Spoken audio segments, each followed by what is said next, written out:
Hello दोस्तों, बहुत बहुत स्वागत है आपका एम खालिद क्लासेस में। मैं मोहम्मद खालिद आज फिर आपके सामने उपस्थित हूँ एक नए वीडियो के साथ। आज इस वीडियो में हम लोग पढ़ने वाले हैं कक्षा 7 के अभ्यास 2C। इससे पहले हम लोगों ने अभ्यास 2A और 2B कंप्लीट की थी। आपकी जानकारी के लिए बता दें, इससे पिछले वीडियोज़ में हम लोगों ने अभ्यास 1 ABCB पढ़ी थी और कक्षा 6 के भी वीडियोस देखे थे, कक्षा 8 के भी वीडियोस भी देखे थे। ठीक, आपकी जानकारी के लिए बता दें कि हमारा चैनल टीटी की परीक्षा के अभ्यर्थियों के लिए बहुत उपयोगी है। जो अभ्यर्थी टीटी की तैयारी कर रहे हैं वो हमारे वीडियोस का लाभ उठा सकते हैं। इसके अलावा जो बच्चे विद्यालय नहीं जा पा रहे हैं किसी कारण से, या विद्यालय गए हैं और उनका कुछ कार्य छूटा है, तो आप हमारे वीडियोस देख करके आप अपने काम को पूरा कर सकते हैं और अपनी पढ़ाई को सही कर सकते हैं। हमारा चैनल एकदम फ्री है, आप चाहे जब इसको देखिए, चाहे जैसे देखिए, और लोगों के साथ भी शेयर कर सकते हैं। ठीक है, आइए ज़्यादा ना बातें करते हैं, हम लोग शुरू करते हैं अभ्यास 2C का पहला प्रश्न। देखिए पहले प्रश्न में क्या है, प्रश्न 1 दिया हुआ है 12 × 12 × 12, 6 बार लिखा हुआ है। इसको घात के रूप में व्यक्त कीजिए। बहुत आसान प्रश्न है, ये आप लोग सब जानते हैं कि 12 × 12 × 12, ये जितनी बार लिखा होगा इसको हम ऐसे लिख सकते हैं। हमने 12 लिखा और 1 2 3 4 5 6, ये 6 बार है, तो इसको हमने 12 की घात 6 लिख दिया। बस यही हमारा उत्तर हो गया। ठीक है, अगर जो आपने पिछले वीडियो ना देखे हों तो आप ज़रूर जा कर के पहले पिछले वीडियो देखिए, अभ्यास 2A 2B कंप्लीट करिए, उसके बाद 2C कंप्लीट करिए। इसके बाद दूसरा प्रश्न बहुत आसान है, ध्यान से देखिएगा।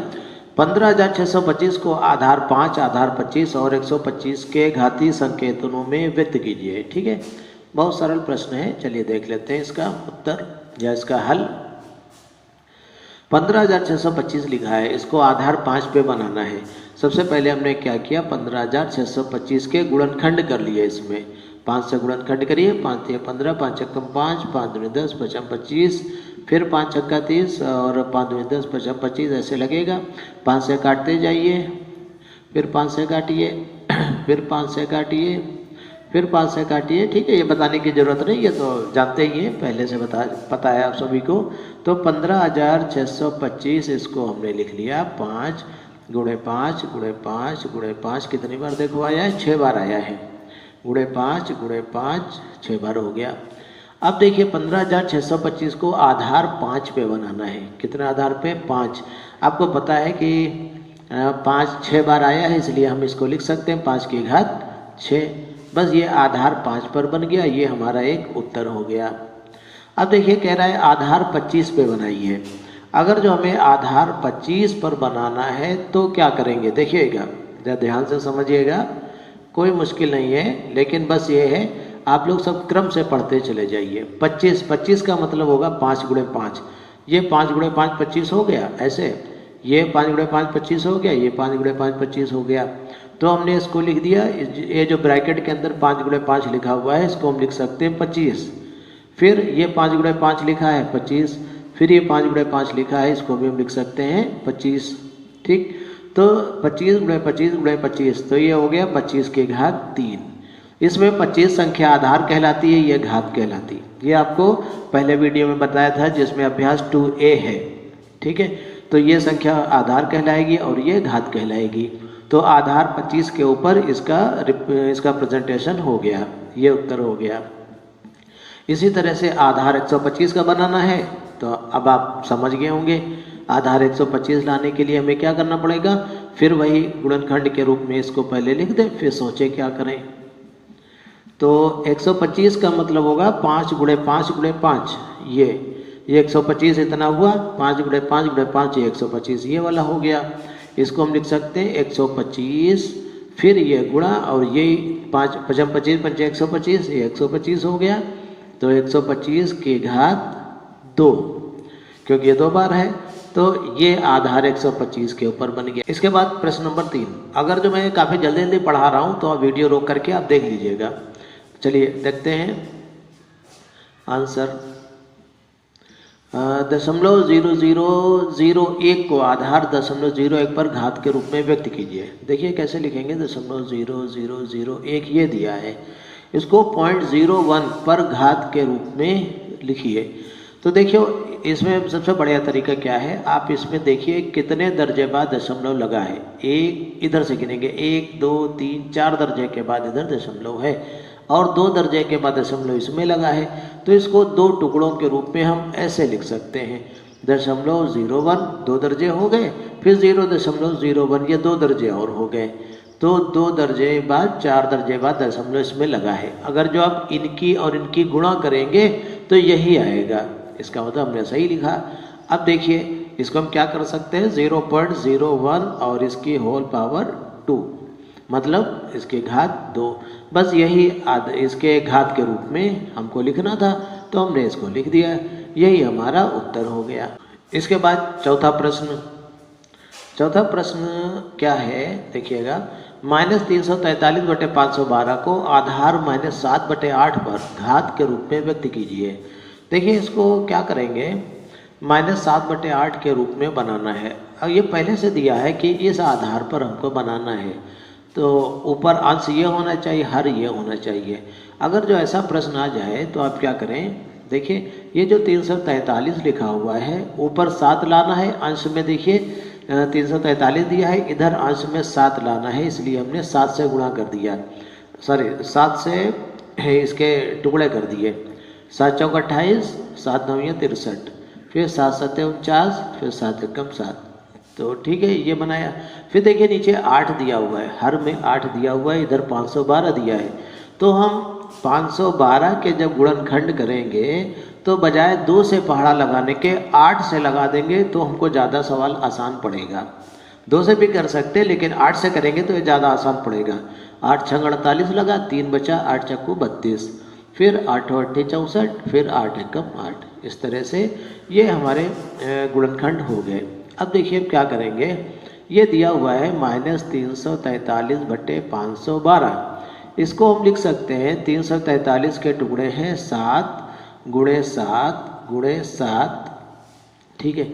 लेकिन यहाँ पे माइनस चिन्ह लगा है, तो अगर जो हम एक माइनस लगा देंगे तो नहीं बनेगा, सभी में माइनस होना चाहिए ताकि सिमिलरिटी रहे, एक जैसे रहें। तो -7 लिखा, इसमें भी -7 लिख दिया, इसमें भी -7 लिख दिया।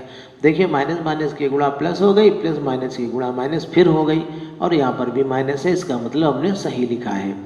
इसी तरह से जो 512 है उसको हम लिख सकते हैं 8 गुणे 8 गुणे 8। देखिए ये 7 ऊपर वाले अंश में 3 टुकड़े हैं, नीचे वाले में भी 3 टुकड़े हैं, इसलिए हम इसको मिला करके लिख सकते हैं -7/8 की संपूर्ण घात 3, -7/8 की होल पावर 3। इस तरह से हमने इसको घात के रूप में लिख दिया। यही हमारा उत्तर है। इसके बाद प्रश्न नंबर 5। प्रश्न नंबर 5 क्या है, इसमें प्रश्न नंबर 5 में कह रहा है 1000/1331 को आधार 10/11 पर घातीय संकेतन में व्यक्त कीजिए। इसको हमें घातीय संकेतन के रूप में लिखना है। तो ये जो 1000/1331 लिखा हुआ है या 1331 लिखा हुआ है, इसको हम ये जो 1000 है इसको तो हम 10 गुणे 10 गुणे 10 ऐसा लिख सकते हैं बहुत आसानी से। ये जो 1331 है इसके हम गुणनखंड करेंगे, इसके गुणनखंड करेंगे तो 11 से काटेंगे, 11 एकम 11, 11 2 बचे, 11 दूना 22, फिर 11 एकम 11, फिर 11 से कटेगा, 11 11 में 121, फिर 11, ये एक बचा। तो इसको हम लिख सकते हैं 11 गुणे 11 गुणे 11। तो ये हो गया 10/11 की घात 10/11 की घात 3। इसके बाद देखते हैं प्रश्न नंबर 6। 1024/1089 को वर्ग रूप में व्यक्त करिए। ठीक है, देखते हैं। देखिए 1024 लिखा हुआ है, इसके पहले गुणनखंड करते हैं। 2 5 10 और 2 एकम 2, 2 दूनी 4, ठीक है। फिर 2 से काटिए, 2 दूनी 4, 2 5 10, 2 6 12, फिर 2 से काटिए, 2 एकम 2, 2 दूनी 4, 2 8 16, इसी तरह से काटते जाइए। तो इस तरह से ये कटता जाएगा और देखिए कितना जाता है, 2 से गुणनखंड करते जाइए, ये इसके गुणनखंड इसके हो गए, 2 से कर दीजिए। फिर 1089 लिखा हुआ है, इसके भी गुणनखंड करिए। 1089 के गुणनखंड, ये 2 से तो कटेगा नहीं, 3 से देखते हैं। 3 3 9, 3 6 18, 3 तिया 9, चलिए कट गया। फिर 3 से काटते हैं, 3 एकम 3, 3 दूनी 6 और 3 एकम 3, फिर ये नहीं कटेगा, फिर ये 11 से कटेगा, 11 11 में 121, फिर ये देखिए इतना आया। चलिए इसमें को वर्ग रूप में बनाना है, चलिए देखते हैं वर्ग रूप में ये कैसे बनता है। देखिए भाई 1024 लिखा बटे 10 89, ठीक है। देखिए इसको कैसे क्या करेंगे, 2 कितनी बार लिखा, 1 2 3 4 5 6 7 8 9 10 बार लिखा हुआ है। चलिए कोई बात नहीं, 10 बार लिखा हुआ है, जल्दी जल्दी 10 बार लिख देते हैं।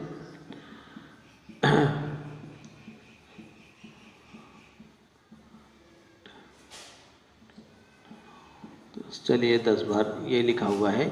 इसके बाद 10 89 लिखा हुआ है, 3 गुणे 3 गुणे 11 गुणे 11।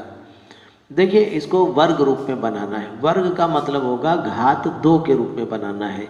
तो जब 2 घात के रूप में बनाना हो तो आप इसमें 2 2 के जोड़े बना लीजिए, ऐसे ये बना लिया, ये बना लिया, ये 2 2 के जोड़े बना लीजिए, 1 2 3 4, अच्छा एक फालतू हमने लिख दिया शायद, ये ऐसे 10 थे इसमें तो 2 2 के जोड़े बना लीजिए। फिर ये 2 समान गिनतियों के जोड़े बना लेंगे ऐसे, ये जब बन गए सभी जोड़े में से एक एक ले लीजिए, तो 2 गुणे 2 गुणे 2 गुणे 2 गुणे 2 ऐसे लिख दिया, ठीक है।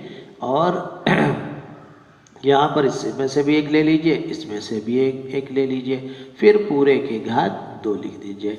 बस यही वर्ग रूप में हो जाएगा। इसको गुणा करके भी लिख सकते हैं, 2 दूनी 4 दूनी 8 दूनी 16 दूना 32, 32 बटे 11 तिया 33, 32 बटे 33 की घात 2, ये वर्ग रूप में हो गया। यही हमारा उत्तर है 7। देखिए 7वां प्रश्न क्या है, 512 बटे 729 को घन रूप में व्यक्त कीजिए। आपको इसको घन रूप में व्यक्त करना है, घन का मतलब होगा घात 3 के रूप में व्यक्त करना। आइए देखते हैं 512 के गुणनखंड कर सकते हैं, अभी किए थे पिछले सवाल में। चलिए देखते हैं, 2 से करते हैं, 2 दूनी 4 2 पंचे 10 2 छंग 12, ये वही वाला आ गया जो अभी पहले था, 2 एकम 2 2 दूनी 4 2 अट्ठे 16, जल्दी जल्दी कर देते हैं, आपका टाइम बचेगा। 2 3 6 2 दूनी 4, 2 से काटा 16, 2 से काटा 8, 2 से काटा 4, 2 से काटा 2, 2 से काटा 1, हो गया 729 है। 729 देखिए भाई कितने से कटेगा, 3 से कट सकता है, 3 दूनी 6 और 1 बचा, 3 चक्कू 12, 3 तिया 9, फिर 3 अट्ठे 24, 3 एकम 3, फिर 3 से काटिए, 3 दूनी 6 3 सत्ते 21 बन गया, 3 9 27, 3 तिया 9, 3 एकम 3, ये हो गया, ठीक है। तो ये देखिए गुणनखंड हो गए।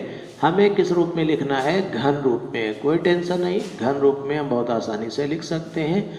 देखिएगा 512 बटे 729 कैसे लिखेंगे इसको, बहुत ध्यान से देखिए, सारी गिनतियों को आप लिख डालिए, 1 2 3 4 5 6 7 8 9, 9 बार लिखा हुआ है।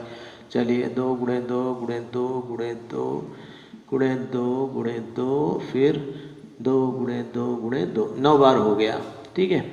बटे 729 के जो गुणनखंड आए थे वो, इसके बाद क्या किया हमने, इसको घन रूप में लिखना है। और जब घन रूप में लिखना है तो हमने क्या किया, इसको 3 3 के टुकड़े बनाए, ऐसे 3 3 के ग्रुप बना लिए, ऐसे बना लिए, ऐसे।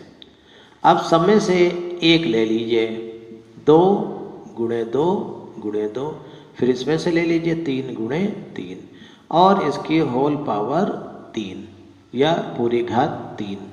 तो 2 दूनी 4 दूनी 8 हो गया ऊपर और नीचे 3 तिया 9, 8 बटे 9 की घात 3, ये हमारा उत्तर हो गया। देखते हैं इसके बाद प्रश्न नंबर 8। 8वें में क्या कह रहा है कि ये दिया 0.000001, इसका वर्ग रूप होगा, इनमें से वर्ग रूप इसका कौन सा होगा। अच्छा देखते हैं भाई वर्ग रूप इसका क्या होगा। इसको अगर वर्ग रूप में बदलने की कोशिश करें तो हम इसको घात 2 के रूप में बदलेंगे। देखिए इसमें कितने दर्जे के बाद दशमलव लगा है, 1 2 3 4 5 6 दर्जे के बाद दशमलव लगा है। इसका मतलब हम दशमलव के बाद अगर जो 3 दर्जे ऐसे लिखें, फिर गुणे 0.001 ऐसे लिखें, तो जब हम इनकी गुणा करेंगे तो 1 1 कम 1 हो जाएगा और उसके बाद हमको 6 दर्जे के बाद दशमलव लगाना पड़ेगा, तो यही आ जाएगा। तो इसका मतलब इसके दो टुकड़े ये और ये हुए, तो इसको वर्ग रूप में हम इस तरह से ऐसे लिख सकते हैं। तो हमारा विकल्प कौन सा सही होगा? सेकंड वाला। ठीक, ये हमारा। इसके बाद प्रश्न नंबर 9। प्रश्न नंबर 9 में क्या है? 0.05 की घात 3 का मान होगा। बहुत आसान सवाल है। देखिए 0.05 की घात 3। ठीक है, इसको क्या करते हैं? 0.05 गुणे 0.05 फिर 0.05 ऐसे लिखा 3 बार। जब इनकी गुणा करेंगे तो कितना आ जाएगा? 5 25 पंचे 125, ये हमने लिख दिया 125। और 1 2 3 जीरो यहाँ पर ऐसे बढ़ाना पड़ेगा। ठीक है, या तो कुल मिलाकर के ऐसे देखिए, 2 दर्जे के बाद दशमलव इधर है, 2 दर्जे के बाद इधर है, 2 दर्जे के बाद इधर है, तो 6 दर्जे हुए टोटल। 1 2 3 4 5 6, ऐसे ही 6 दर्जे के बाद दशमलव लगा दीजिए।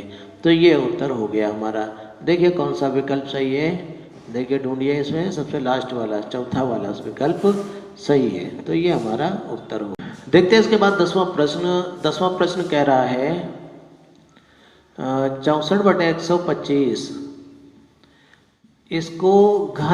इसके घन रूप का आधार होगा। हमें इसको घन रूप में बदलना है, फिर उसको बताना है कि आधार कितना होगा।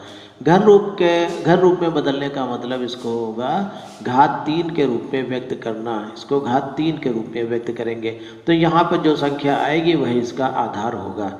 चलिए देखते हैं क्या यहाँ पे संख्या आएगी। इसको अभी मिटा देते हैं और फिलहाल हम इसको घात के रूप में बदलने के लिए इसके गुणनखंड कर रहे हैं। ठीक है, तो 64 के गुणनखंड आप सबको मालूम है। तो 2 से काटा 32 आया, 2 से काटा कितना आ गया? 16 आ गया, फिर 2 से काटा 8 आया, फिर 2 से काटा 4, फिर 2 से काटा 2, फिर 2 से काटा 1। 5 से काट दीजिए, 5 दूनी 10, 5 25, 5 से काट दिए 5 25, फिर 5 एकम 5। ये आप सब जानते हैं खूब अच्छी तरह से, बहुत बार गुणनखंड हो चुके। चलिए तो देखिए 2 कितनी बार आ रहा है? 6 बार आ रहा है। तो ऐसे आप इसको 6 बार लिख देंगे। फिर उसके बाद देखिए ये नीचे 125, ये 5 बार, 5 गुणे 5 गुणे 5 ऐसे आ रहा है। तो ध्यान दीजिए इसके घन रूप का आधार हमें बताना है, तो हम इसको पहले घन रूप में ही बदल लें। किस रूप में? घन रूप में बदल लें। तो घन रूप में बदलने के लिए हमको क्या करना पड़ेगा? 3 3 के जोड़े बनाने पड़ेंगे। 3 3 का जोड़ा बना दिया हमने। फिर सभी जोड़े में से एक एक लेना पड़ेगा। एक इसमें से ले लिया, एक इसमें से ले लिया, एक इसमें से ले लिया। अब होल घात 3 के रूप में बना सकते हैं। तो 2 दूनी 4/5 की घात 3। तो प्रश्न हमारा क्या था? 64/125 के घन रूप का आधार होगा। तो ये आधार कहलाता है, ये घात कहलाती है। तो आधार कितना आया? 4/5। तो हमारा इनमें से कौन सा ऑप्शन सही है? हमारा ये वाला।